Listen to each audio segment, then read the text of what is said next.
नमस्कार. अस्त्र न्यूज नेटवर्कमध्ये आपलं स्वागत. पाहूया आताची महत्त्वाची बातमी.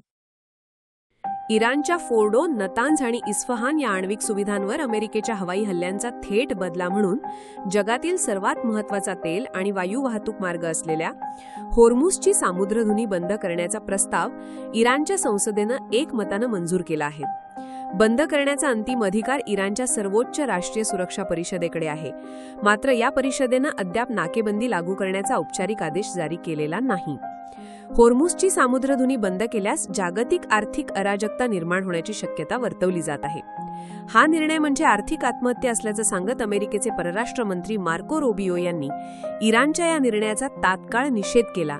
सामुद्रधुनी बंद केल्यास अमेरिका आणि सहयोगी देशांकडून चोख लष्करी प्रत्युत्तर मिळेल असा इशारा देखील त्यांनी दिला आहे.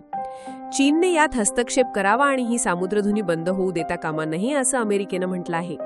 आंतरराष्ट्रीय बाजारपेठेत तेलाच्या किमती आधीच वाढू लागल्या आहेत. ही जर नाकेबंदी चालू राहिली तर किमती प्रति बॅरल $100 अमेरिकन डॉलर्सपेक्षा जास्त वाढू शकतात असा अंदाज बाजार विश्लेषकांनी वर्तवला आहे.